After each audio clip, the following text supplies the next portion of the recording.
Hello everyone, नमस्ते। Welcome to this long form video after a long time. मैंने short forms को थोड़ा break दिया, और चूंकि हमारे पास एक रीजन था कि हम आपको बजट का एक विश्लेषण दें। विश्लेषण मतलब एक kind of a short summary दें, बिकॉज बजट के ऊपर ज्ञान देने वाले तो आपको मीडिया हाउसेज में बहुत मिल जाएंगे।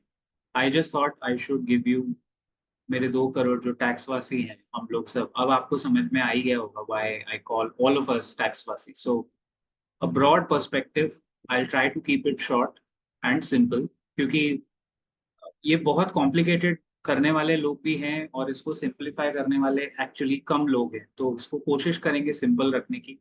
जो अच्छी बातें हैं कम दिखती है। फर्स्ट ऑफ ऑल, इस बजट के एनालिसिस में don't take any politics out of it. We are tax payers. अगर हमारा इफ फॉर वंस कोई पॉलिटिकल पार्टी होनी चाहिए, वो टैक्स पार्टी होनी चाहिए। लेकिन हमारे हमको काम करना है, धंधा करना है, तो हम लोग जाके सिंगू बॉर्डर या कोई भी कहीं जाके धरना तो नहीं दे सकते ना। वो हमारा काम नहीं। अगर करना पड़े तो भाई वो गलत है। लॉ एंड ऑर्डर नहीं लेना चाहिए, लेकिन मेरे ख्याल से इस देश में जो लॉ एंड ऑर्डर हाथ में लेता है उसी का काम होता है। तो वो भी गलत ही है actually. It's not something we should be proud of. एक एडुकेटेड ऑनेस्ट सिटीजन की तरह एक कोशिश है कि बजट के ऊपर विश्लेषण दे। So very quickly, none of the stocks discussed are any recommendations. You have to still consult your financial advisor. अगर कोई स्टॉक या फंड इस वीडियो में आपको सुनने में आ जाए, it's purely fictitious and not intentional. Okay? Profit भाई आपके सामने हाजिर है। टैक्स पेयर्स क्लब में भी आपका स्वागत है, क्योंकि हम हैं ही उसमें। So in short, what this budget, मैंने अपने सामने इकोनॉमिक टाइम्स रखा है, मेरा फेवरेट पब्लिकेशन है। नहीं, मैं इससे रिलेटेड नहीं हूँ, मेरे पास इसके कोई शेयर्स भी नहीं। अच्छा पब्लिकेशन है, अच्छा मार्क करके रखा है जो हमारे काम की चीजें, क्योंकि बहुत चीजें हैं। I don't want to complicate it. So number one, what the budget means for consumers and taxpayers. पहले consumers, gold jewellery will be cheaper as customs duty has been cut to 6% from 15%। इसके पीछे का actual reason ये तो छपा है, इसके पीछे का रीजन ये है कि sovereign gold bonds so called, जो सरकार ने बहुत फैनफेयर में निकाले थे, उसका फर्स्ट ट्रांच रिडेम्पशन का आने वाला है बहुत जल्दी। और मैंने तभी भी आपको कहा था कि आप सरकारी चीज में पैसा डालोगे तो बहुत परेशानी हो सकती है। तो वो सॉवरेन गोल्ड बॉन्ड्स का रिडेम्पशन आने वाला है। गोल्ड को अट्रैक्टिव इसीलिए किया जा रहा है क्योंकि जब सरकार को गोल्ड के बदले पैसे देने पड़ेंगे, तो वो चाहते हैं कि गोल्ड का भाव ऑल टाइम हाई पे है। आपने देखा भी होगा, ये अनाउंसमेंट आते ही एक्चुअली गोल्ड का भाव बढ़ना चाहिए था, बट वो नीचे गिरने लगा। और गोल्ड के स्टॉक्स बढ़ने लगे, टाइटन, सेनको और Kalyan jewellers and all of them, क्योंकि उनको ज्यादा फायदा है, उनके पास इन्वेंट्री है गोल्ड की। तो अगर उनको इम्पोर्ट करना भी पड़े और उस पर कम ड्यूटी लगे, तो वो शायद इम्पोर्ट उस हिसाब से एडजस्ट कर सकते हैं। So there is, every decision has a political angle, but don't get into politics. हमें अपना टैक्स कम करना था, वो तो हुआ नहीं है, तो किसी को डिफेंड करने की बात नहीं है ये। तो ये मत सोचना कि मैं करंट गवर्नमेंट को क्रिटिसाइज कर रहा हूँ और पुरानी वाली अच्छी थी, बिल्कुल नहीं। पुरानी वाली अच्छी नहीं थी, शायद इसलिए करंट गवर्नमेंट आई। They've got a full 10 years, चाहे 2 साल उसमें कोविड के नहीं थे, बट इट्स इनफ नाउ। सवाल पूछने चाहिए, और इनसे उम्मीद है इसीलिए इनसे सवाल पूछते हैं। अगर उम्मीद नहीं होती तो शायद हम सवाल भी नहीं पूछते। You have to look at it that way. High end mobiles are cheaper, but थोड़ा लेवी है उसमें, तो luxury goods expensive. Salaried individuals will end up, जो न्यू टैक्स रिजीम में है, they will end up saving around average 17,500 रुपए साल के, विच इज 1,458 रुपीज मंथली। शायद आपके न्यू टैक्स रिजीम में मैक्सिमम, ये मैक्सिमम एवरेज अमाउंट है, शायद बच सकते हैं, बिकॉज उन्होंने स्टैंडर्ड डिडक्शन 50,000 से बढ़ा के 75,000 कर दिया है। इक्विटी इन्वेस्टर्स में तो आपको पता ही होगा, एलटीसीजी, एसटीटी और एसटीसीजी तीनों बढ़ा दिए। तीनों में से कम होने की और अबॉलिश होने की बात हम लोग क्या सपने लेके बैठे थे। मतलब स्टॉक मार्केट वाले, हम लोग, हमारे बिरादरी के लोग, क्या क्या सपने थे कि एटलीस्ट एलटीसीजी का दायरा बढ़ जाएगा, वो भी नहीं हुआ। और LTCG is now, earlier 10%, now 12.5%। 1 year के ऊपर अगर आप कुछ भी बेचते हो तो वो लॉन्ग टर्म हो जाता है। 1 ईयर के अंदर कोई स्टॉक या कैपिटल गेन करते हो तो वो शॉर्ट टर्म हो जाता है। एसटीसीजी पहले 15% था, अभी 20%। और एसटीटी सिक्योरिटी ट्रांजैक्शन टैक्स पहले 0.01% था, अभी डबल 0.02% है, जो पहले था उसका डबल। सरकार ने सिर्फ एसटीटी से 30,000 करोड़ रुपया कमाया है।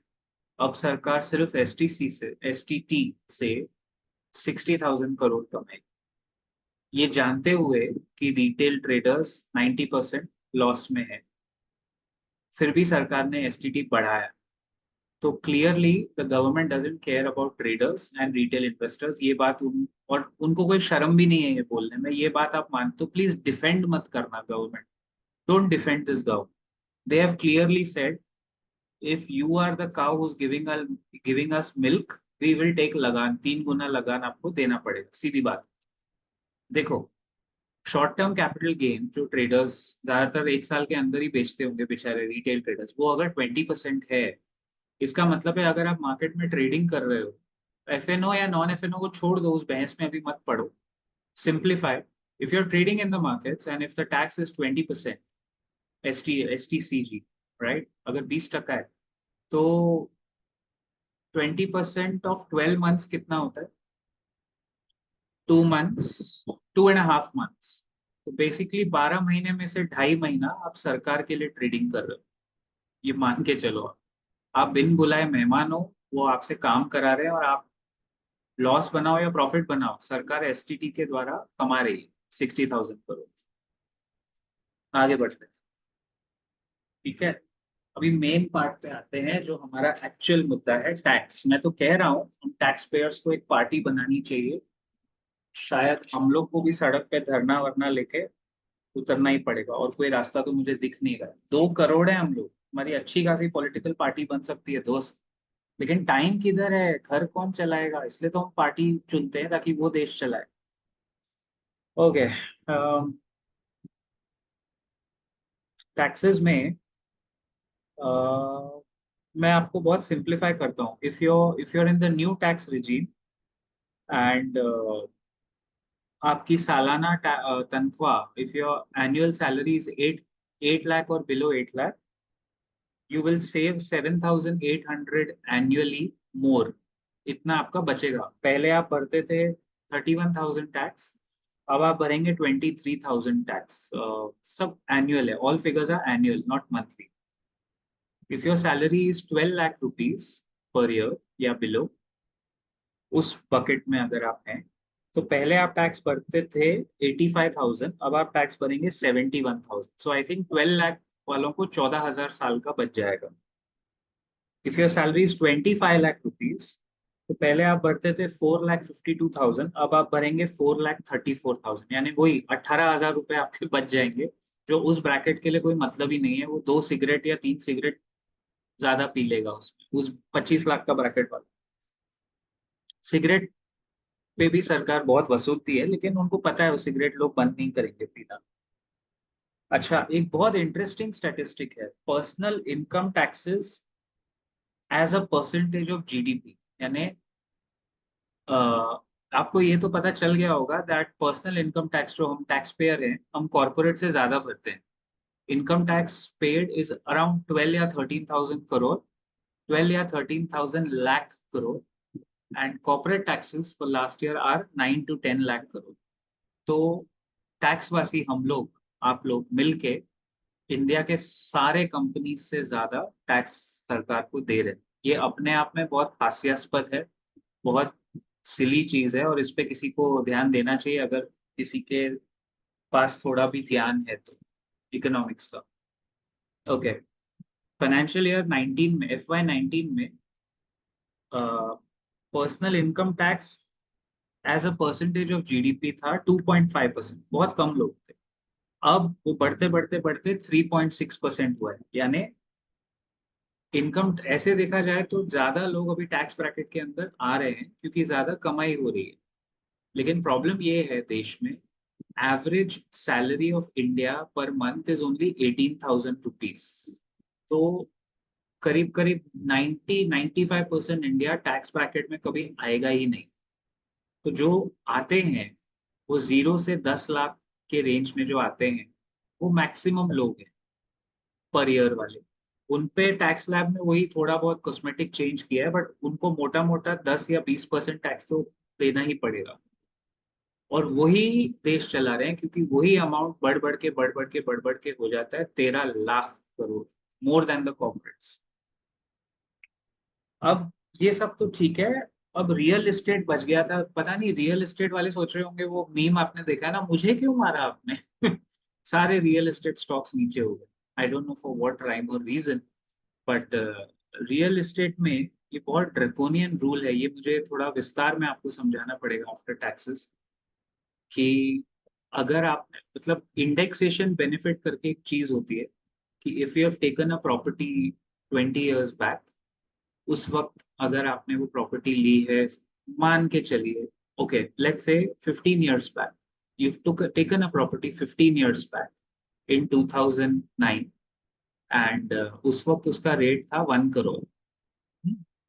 आज आप प्रॉपर्टी बेचने जा रहे हो तो आज उस प्रॉपर्टी का रेट है 2.5 करोड़, करेक्ट? अप्रिसिएशन उतना ही हुआ है 2.5। तो आपका प्रॉफिट कितना हुआ प्रॉपर्टी में? 1.5 करोड़ हुआ। सो एक इन्फ्लेशन एडजस्टेड बेनिफिट होता है जिसको बोलते हैं इंडेक्सेशन। इंडेक्सेशन में क्या होता है कि ये देखा जाता है कि अभी उस प्रॉपर्टी का इन्फ्लेशन एडजस्टेड भाव कितना होता। तो इंडेक्सेशन से आप काफी टैक्स बचा सकते थे, because if indexation is not in this picture, तो आप 1 करोड़ में लिया, 2.5 करोड़ में बेच रहे हो, तो 1.5 करोड़ पे कैपिटल गेन टैक्स दे दो। वही घुमा फिरा के जो लॉन्ग टर्म कैपिटल गेन्स आएगा वो 12.5% वो दे दो अपने इसके हिसाब से। बट इंडेक्सेशन की वजह से क्या होता था कि 1 करोड़ की प्रॉपर्टी उस वक्त थी, तो अब इन्फ्लेशन के साथ उसका जो भाव आपने बढ़ा है, आपने होल्ड किया है, तो वो कम से कम 1 करोड़ 75 लाख, 1 करोड़ 75 लाख उसका भाव अभी हो जाना चाहिए। तो 2.5 करोड़ आपका सेलिंग प्राइस माइनस वन नहीं, -1 करोड़ 75 लाख होता, तो बचे हुए 75 लाख पे आपको टैक्स भरना पड़ता, जो भी टैक्स रेट है वो उस पे भरना पड़ता। लेकिन अब आप भरोगे 1.5 करोड़ पे टैक्स, क्योंकि सरकार ने वो इंडेक्सेशन का बेनिफिट रियल एस्टेट इंडस्ट्री से निकाल दिया। क्यों? Nobody knows. उसके पीछे कोई होगा उनका तर्क। भाई एक मुर्गी सोने का अंडा दे रही है तो वो चाहते हैं जब तक हम पावर में हैं तुम सारे अंडे अभी ले लो, पता नहीं कल सत्ता चली जाए। और ये तो मैंने आपको 4 जून से, उसके पहले से कह रहा हूँ कि अगर ये गवर्नमेंट वापस आई तो ये क्या क्या, नीतीश नायडू सरकार है, एनडीए, नेशनल डेमोक्रेटिक अलायंस या नीतीश नायडू डेमोक्रेटिक अलायंस, जिस तरह से आंध्र प्रदेश एंड बिहार को एलोकेशन मिला है, you can actually see what kind of allocation these states have got vis-a-vis what kind of allocation other states have got। बाकी सब छोड़ दीजिए, मणिपुर का उन्होंने नाम तक लेना ठीक नहीं समझा है। और मैं बहुत कठोर दुख के साथ ये बात कह रहा हूँ कि मणिपुर जैसा स्टेट, क्या वो इंडिया का स्टेट नहीं? क्यों उसका नाम नहीं लेते? या क्यों हम 2 करोड़ टैक्स पेयर्स की बात नहीं होती है? बिकॉज हम वोट बैंक उनका नहीं है। आप 2 करोड़ लोग जो टैक्स भरते हो, अगर आप वोट देने नहीं जाओगे, ट्रस्ट में ये सरकार को कोई फर्क नहीं पड़ने वाला। इनका वोट बैंक कौन है? कोई भी सरकार, वोट बैंक कौन है? Those 80 crore people of the country who are below basic amenities, below poverty line ही बोल सकते हैं, जिसको आज भी 5 करोड़ चावल राशन बांटती है सरकार फ्री में हमारे टैक्स पेयर के ही पैसे से। चलो ठीक है, लेकिन वो देश हित में हो रहा है ऐसा कहते हैं। उसको जो राशन चावल पानी बांटते हैं, राशन पानी देते हैं, वही है इनका वोटर बेस। और उसके अलावा ब्यूरोक्रेट्स, जो थोड़े बहुत लोअर मिडिल क्लास हैं, जो झोपड़पट्टियों में रहते हैं, झुग्गी झोपड़ी में रहते हैं, वो कोर वोटर बेस तो वही है।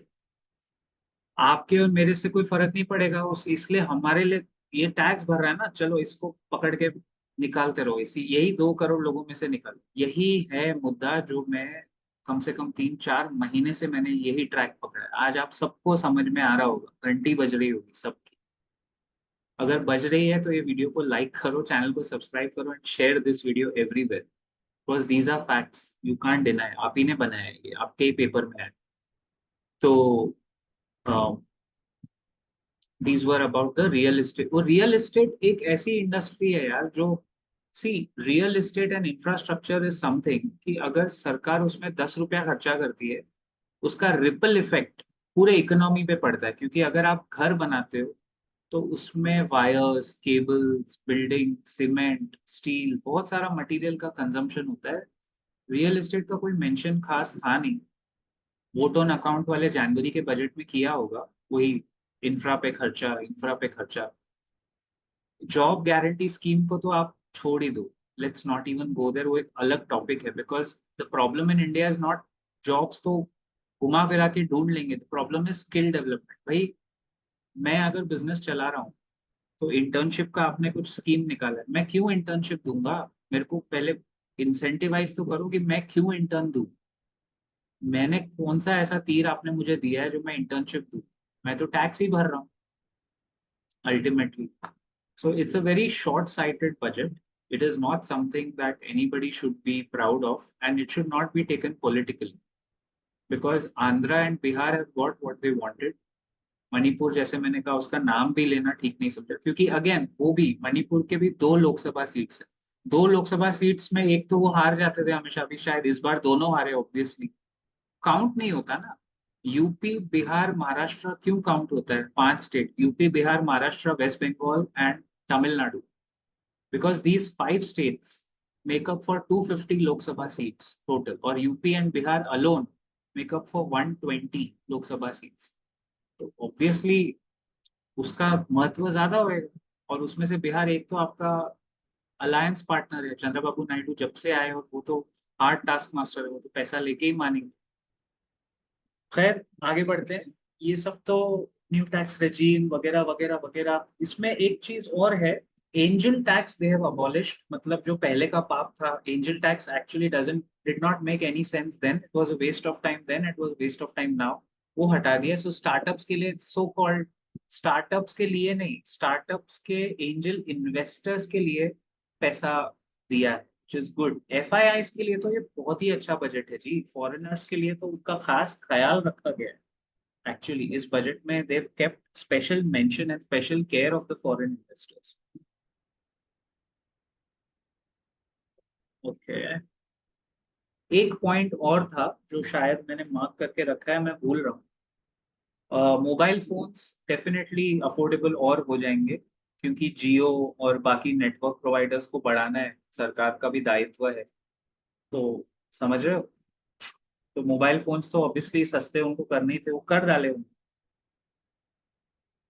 रेलवेज का कोई खास एलोकेशन है, लेकिन मतलब इतना नहीं है जितना हमने सोचा था पहले के जमाने में ना। रेलवेज का एक 2014 के पहले रेलवेज का एक अलग बजट निकलता था, because it is still the highest employer. I think a lot of you will be shocked to know the biggest employer in India is still Indian Railways across the board. ये विकसित भारत जो है, विकसित भारत 2047 की झलक तो इसमें मुझे कहीं दिख नहीं रही है। मुझे इसमें 2029 की झलक दिख रही है कि हमें अपनी सरकार तब तक चलानी है। खैर I think I am missing out on a point. एक बहुत ही ड्रकोनियन रूल है, जितना था मैंने आपको मेजर मोटा मोटा तो बता दिया। बट घुमा फिरा के अगर इसको समराइज करना हो, शायद समरी में वो पॉइंट निकल आएगा। But I am missing, I had one more point in my armoury, कि जॉब्स का बहुत बड़ा प्रॉब्लम है देश में। हाँ, याद आ गया, थैंक गॉड। आरबीआई और गवर्नमेंट के वाणी में देखिए कितना फर्क है। बजट के एक दिन पहले हमेशा इकोनॉमिक सर्वे ऑफ इंडिया आता है। उसमें दो झूठ हैं, आरबीआई के स्टेटमेंट में और इकोनॉमिक सर्वे में भी। आरबीआई कहता है इंडिया में जॉब्स का कोई प्रॉब्लम नहीं है। इसी तरह this was the tonality and language, India has enough jobs for youth. और सरकार के इकोनॉमिक सर्वे में भी एंड सरकार के बजट में भी they have admitted that there is a big problem of employment in the country. So clearly RBI and the government are not speaking, we are not the same bro, मतलब they are not on the same line, there is some confusion somewhere। plus a lot of the agencies जो independent है उनका data अगर आप देखेंगे तो urban youth and rural youth में फर्क है। अर्बन यूथ, देखिए एक अर्बन कंट्री में अगर कोई हाउसमेड भी होती है तो वो, या हाउसमेड होता है तो वो 4-5 घर काम करके 3,000 रुपए कमा के 15,000 कमा ले। इसमें आपको स्टार्टअप्स को अप्रिशिएट करना चाहिए था कि जोमेटो स्विगी जैसे लोगों ने कितने सारे देश में अनएम्प्लॉयड यूथ को नौकरी दी है एज डिलीवरी बॉयज। उसके लिए कोई अलग प्रावधान नहीं है, कोई मिनिमम सैलरी गारंटी स्कीम नहीं है। और कुछ नहीं तो बना देते प्रधानमंत्री वगैरह वगैरह वगैरह, कुछ आवास योजना बना के कर देते। मेरे को तो लगता है इस बजट को दूसरा नाम देना चाहिए, प्रधानमंत्री सरकार बचाओ योजना। ये नाम दे देना चाहिए, मैं तो खुला बोल रहा हूँ। क्योंकि जिस तरह से क्लियर बाइफोकेशन किया गया है, and mark mark my words, अभी महाराष्ट्र हरियाणा और झारखंड में इलेक्शंस है। बहुत सारे स्टेट्स का इस बजट में नाम तक नहीं लिया गया। और मैडम ने कैपिटल गेन्स और जो ड्रैकोनियन रूल थे वो लास्ट के 7 मिनट तक बराबर चल रहा था। अचानक जैसे ही वो 7 मिनट्स आए लास्ट के, उसने पूरा गेम पलट दिया। उसके बाद बाजार भी टैंक हुआ, रिकवर हो गया, शॉर्ट कवरिंग आ गई फटाफट।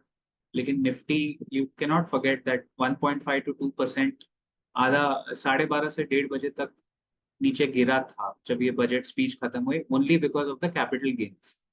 कि एलटीसीजी बढ़ाया, एसटीसीजी बढ़ाया और एसटीटी भी बढ़ाया। और जितना हम टैक्स देते हैं, अच्छा जीएसटी तो हर कोई भरता है, गुड्स एंड सर्विसेज टैक्स। आपके काम वाली बाई या काम वाला मेड, हाउसमेड, कोई भी हो, मेल या फीमेल, वो भी जीएसटी देते हैं बेचारे। आप जीएसटी को स्टैंडर्डाइज नहीं कर सकते। इससे ज्यादा बुरी बात क्या होगी guys, that if somebody takes a medical insurance, health insurance, health insurance पे भी 18% जीएसटी है। Can you beat that? Health insurance पे 18% जीएसटी। इसका समरी ये है, जो मैंने अपने पोस्ट में भी लिखा था और बहुत ज्ञानी लोगों ने भी लिखा है। वो, हम इंडियंस जो टैक्स पेयर है 2 crore, we are in elite class because we pay taxes like Europe and Scandinavian countries, and we get treatment like Zimbabwe and African countries. और हमारा स्टैंडर्ड ऑफ लिविंग है मेक्सिको के जैसे। क्योंकि टैक्स पेयर को क्या, देखो बम्बई और महाराष्ट्र में तो ये लोग वापस, स्टेट गवर्नमेंट, सवाल ही नहीं है कि ये लोग वापस चुन के आएंगे, तो मैं पहले से ही बोल।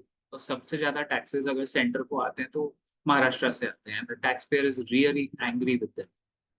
तो वो तो नहीं ही उनको चुनेंगे। ये लाड़की बहना, लाड़का भाऊ, जितने योजनाएं आ जाए स्टेट में, वो योजना भी वसूलेंगे और इनको वोट भी नहीं मिलेंगे, दोनों काम होंगे। Because that is how the people are. It's very transactional. No, people, citizens are very transactional in this country. That should happen.